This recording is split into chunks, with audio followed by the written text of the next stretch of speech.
नमस्कार दोस्तों, मैं हूं दीपक सिंह, दैनिक समाचार से। हमने आज से 2-3 दिन पहले आपको एक खबर बताई थी किश्तवाड़ की। वहां पर एक नाबालिग बच्ची के साथ उसे सेक्सुअल हरास किया गया, किडनैप करने की कोशिश की गई और वहां पर तो ये भी आवाजें उठ रही थी कि धर्म परिवर्तन करवा रहे हैं, लव जिहाद का मामला है। और उस समय जो जानकारी हमारे पास आई थी वो बड़ी हैरान करने वाली थी। सुबह 6 बजे ये जो मन चले हवस के भेड़िए वो बाथरूम में बैठे हुए थे।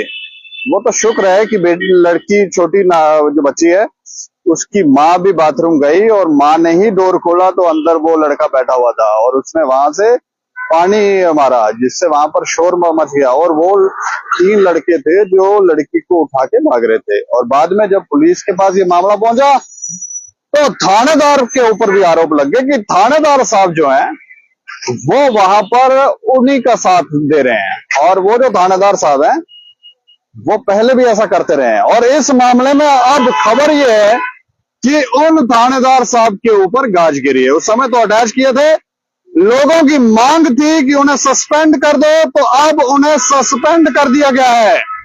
ये इस वक्त की बड़ी खबर है।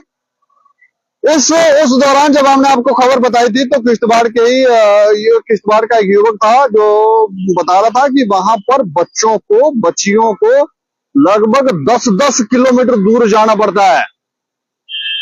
10-10 किलोमीटर दूर जाना पड़ता है, वो भी गाड़ी वाड़ी कुछ नहीं, पैदल ही जाना पड़ता है स्कूल कॉलेज में पढ़ने के लिए। और बीच में ये मन चले हवस के भेड़िए, ये विशेष समुदाय के लोग वो उनको बच्चियों को वहां पे परेशान करते थे।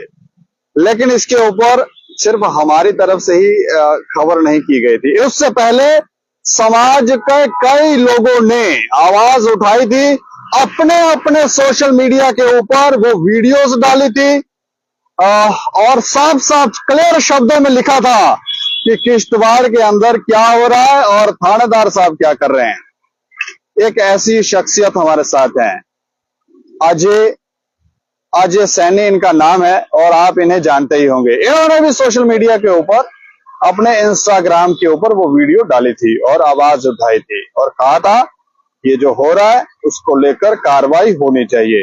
कितने संतुष्ट हैं जानने की कोशिश करेंगे। अच्छा, मैं जानना चाह रहा हूं किश्तवाड़ के अंदर जो घटना हुई और उसके बाद जो एक्शन हुआ है उससे आप संतुष्ट नहीं?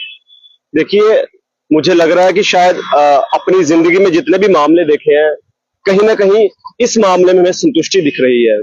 पूरी तरह से संतुष्ट नहीं है कि हमारा कहना था या हमारे दिल की एक आवाज थी कि ऐसे अफसर जो वहां पर जो विक्टिम है उन लोगों को बचा नहीं रहे, उल्टा जो कल्प्रिट्स हैं उन लोगों को शह देने का काम कर रहे हैं। वही आपने वहां पर देखा कि जिस बच्चे के साथ दुष्कर्म करने की कोशिश की गई, उनके जब परिवार के या जो हिंदू समाज के लोग उनके हक में आवाज उठाने हैं तो उन पर लाठीचार्ज किया गया। तो कहीं ना कहीं विक्टिम को दबाने की कोशिश की गई और कल्प्रिट्स को बचाने की।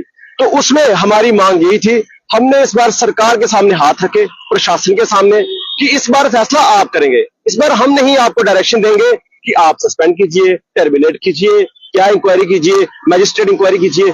इस बार सारा मामला उनके ऊपर था और हमें इसी चीज की संतुष्टि है, खुशी है कि इसके बाद जो है निलंबित कर दिया गया है जहीर इकबाल जो एसएचओ है वहां पे, जिन्होंने उन लोगों को शह दी थी जो वहां पे दुष्कर्म कर रहे थे, जो सभ्य समाज में बिल्कुल भी एक्सेप्टेबल नहीं है। उस चीज को देखते हुए आज प्रशासन से, हम वहां के एसएसपी से और वहां पे डिप्टी कमिश्नर से और जिस तरह एसडीएम के द्वारा वहां पर मैजिस्ट्रेट इंक्वायरी जारी की गई है उससे हम कहीं ना कहीं संतुष्ट हैं। ये धर्म परिवर्तन और लव जिहाद से जुड़ा मामला तो नहीं है? जी बिल्कुल है, ये अपना धर्म परिवर्तन का मामला है और इस तरह के मामले आए दिन आपके सामने आते रहते हैं। मगर बात वही है कि किन्हीं चीजों में आपको कोई निष्कर्ष निकलता है, किन्हीं चीजों में आपको लगता है कि इस पर जो एक अच्छा जो सरकार की तरफ से प्रशासन की तरफ से एक काम होना चाहिए था वो इस बार हुआ है। तो ये मामले निरंतर चलते आ रहे हैं, इसके लिए कड़े कानून बनाने चाहिए। जब तक हम कड़े कानून नहीं बनाएंगे तब तक ये मामले चलते रहेंगे। और कहीं कानून नहीं है, देखिए कानून है और इम्प्लीमेंटेशन नहीं हो रही है, उनकी इम्प्लीमेंटेशन नहीं है, एग्जीक्यूशन उनकी अच्छे तरह से हो नहीं पाती है। और आप बताइए इस पर क्या ही इतने बड़े कानून है। मैं पूछना चाहता हूँ जिस तरह के यूपी में कानून बने हैं क्या वो जम्मू में है? या जिस तरह आज अगर दूसरे मामले देख लीजिए कि आज गौ तस्करी होती, क्या उस पर कोई इतने बड़े कानून है? तो जब छोटे छोटे कानून हो, धाराओं पे सजा बहुत कम हो, तो वो लोगों के हौसले कहीं ना कहीं बुलंद होते हैं। उन लोगों को पता है कि आज हमने ये किया कल हम बाहर आ जाएंगे। तो वो चीजें निरंतर होती हैं। मगर अगर कानून सख्त हो, उनको ऐसा एक सबक सिखाया जाए जिसके बाद वो करने से पहले 1000 बार सोचे, तो कहीं ना कहीं इनमें बहुत ज्यादा एक रोकथाम लगेगी, रोक होगी। जो हमारी यहाँ पे घटनाएं 100% होती हैं, वो कहीं ना कहीं 5% पहुंच जाएंगी, हमारे कानून अगर सख्त होंगे और हमारे अफसर भी अगर कहीं ना कहीं सख्त होंगे।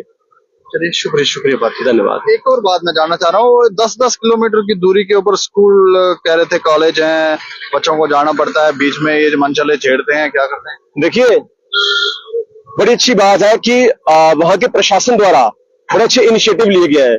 मामला क्या था? मामला यही था कि वहां पर बच्चियों को जंगलों से गुजरकर कई किलोमीटर दूर स्कूल में वहां पे पढ़ाई करने के लिए जाना पड़ता था, मगर प्रशासन ने उनकी सुरक्षा को देखते हुए वहीं पर 2 अध्यापकों को कुछ बच्चों के लिए वहां पे नियुक्त किया है, जो वहां पर उसी गांव में उन बच्चों को पढ़ाई देंगे। क्योंकि वही मामला था कि बीच में रास्ता, वो एरिया डेवलप नहीं है।